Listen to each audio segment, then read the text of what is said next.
Bon ben bonjour et re-bienvenue dans le fond, c'est la troisième fois que je le fais. Alors re-bienvenue à comment faire le numéro 2 dans le travail 1 du GMT 610, donc la version 2015 parce que c'est pas la même que l'an dernier. Alors, ce qu'on veut, c'est cloner la séquence identifiée en A dans le vecteur d'expression, blablabla. La séquence de ce vecteur est disponible sur le site Moodle. Votre clonage va permettre l'expression du gène à partir du vecteur. Il doit aussi incorporer une étiquette flag en C-terminus de la séquence, mais pas d'étiquette de C-cystidine. Donc là, c'est à noter aussi que c'est un vecteur de mammifère parce que le promoteur, c'est un CMV, donc c'est le cytomégalovirus. C'est important d'y penser quand on va faire notre optimisation. Alors, la première étape qu'on va faire, c'est d'aller chercher de la séquence de la protéine. Donc, que j'ai ici, dans le fond, la protéine, c'est FOXP2, l'isoforme 1. Donc, voilà la protéine qui est ici. On va aller la chercher dans le bas. Alors, à partir de cette protéine-là, on va être capable de la synthétiser dans un vecteur d'expression. Je tiens aussi à spécifier que qu'il faut penser qu'ici, il y a une énorme répétition de Q. Et ces Q-là, ben, ça pose problème parce que ça rend l'amplification très difficile, que ce soit par PCR ou juste par synthèse. C'est très compliqué de synthétiser efficacement autant de répétitions, surtout quand on considère les, quand on considère que c'est une séquence qui va être répétée au niveau du code génétique. Donc, c'est à noter. Donc, la méthode fonctionne probablement moins efficacement que si on avait une protéine avec moins de répétitions à l'intérieur. Alors, comment on va procéder? On copie ça ici. Ensuite, on va aller sur Life Technologies. On va aller dans Gene Art, Gene Synthesis, dans Life Science. Donc, l'idée, c'est aussi, faut avoir son compte, sinon ça ne marchera pas. Donc, moi, c'est Pierre-Yves, ça va bien. Donc, Gene Art, Gene Synthesis. Ensuite, on descend un petit peu, on fait Order Now.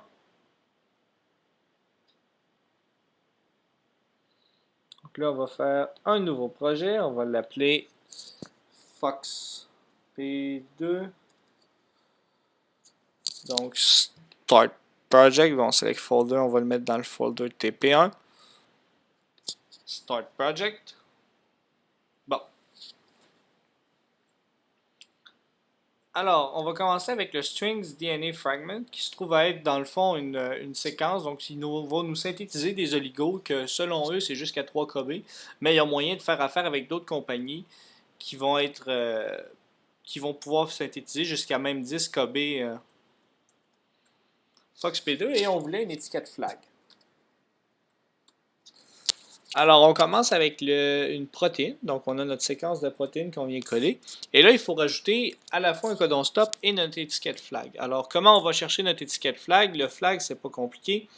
C'est ça ici. Donc, DYK, DDDK.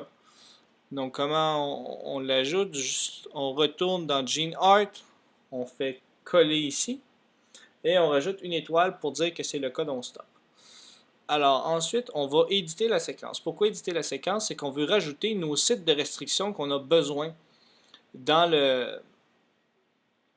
pour pouvoir faire la transformation et le mettre dans le vecteur.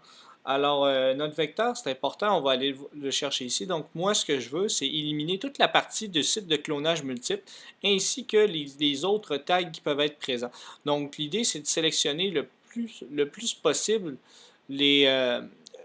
d'éliminer en fait le plus possible de ce site de clonage multiple-là. Au début, je m'étais dit, je vais prendre BG1, BGIL1, mais le problème, c'est que il se trouve avoir un deuxième site juste avant le promoteur du CMV. Donc, ça enlèverait dans le fond le promoteur au complet quand on ferait la transfection, la transformation avec les ligases. Donc, c'est pas du tout efficace. Ce qu'on va donc utiliser, ça va être Note1. Donc, Note1 qui est ici. Puis ensuite, on va aller utiliser NHE1 comme enzyme en 3'. Donc, on retourne ici, Add New Site UTR.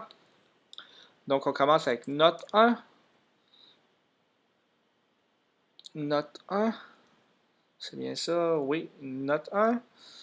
Alors, on ajoute ça en 5' du nucléotide 1. On l'ajoute. Ensuite, on va rajouter une séquence un petit peu bâtard qui sert seulement à donner une espèce de tampon à notre enzyme de restriction pour qu'il s'assure de bien couper quand on va faire la coupure dans le fond avec l'enzyme. Alors, on va écrire A, G, A, G, A, G, A, G, A, G, A, G. Donc, on ajoute. Ensuite, on va aller dans le 3' cloning site. On va ajouter un nouvel UTR. Donc, on cherchait notre enzyme qui était NH1. Donc, NH1 ici. On ajoute NHE1. NH1, voilà. On l'ajoute. Et là, juste parce que le programme, il va resetter le nombre de nucléotides ici, on fait juste cliquer là. On revient.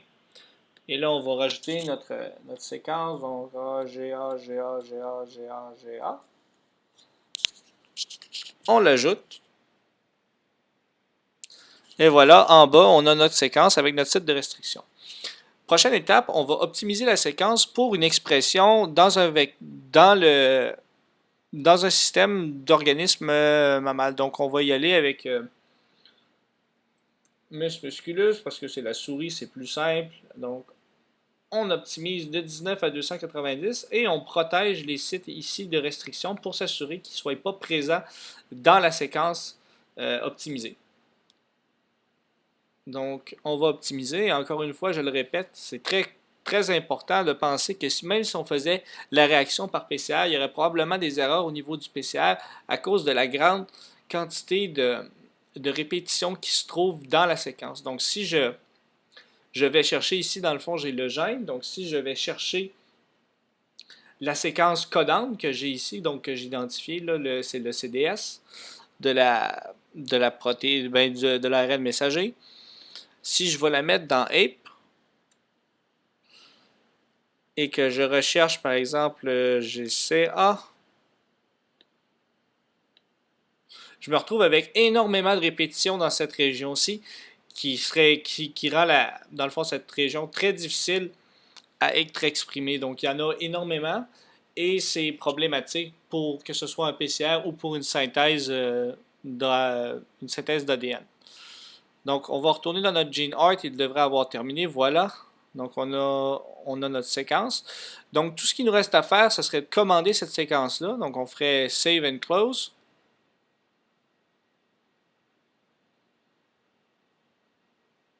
Donc, là, il nous dit que la séquence est trop complexe, blablabla. Donc, on peut retourner sur Edit Sequence. Donc, on retourne dans Optimize Sequence. Il va nous redonner une séquence optimisée. Bon, il veut vouloir qu'on le refasse. Donc, Summary.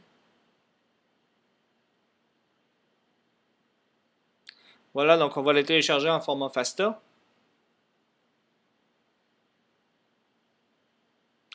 Donc là, elle serait téléchargée et tout ce qu'il nous resterait à faire, c'est d'aller sur un autre site web, par exemple ici chez GeneScript, qui nous permettent de faire différentes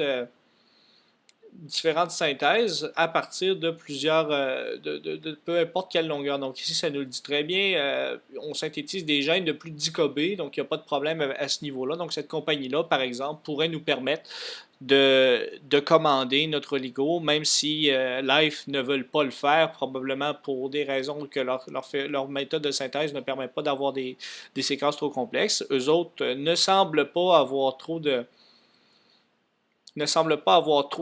problèmes à ce niveau-là. Donc, une fois que ça c'est fait, c'est très simple.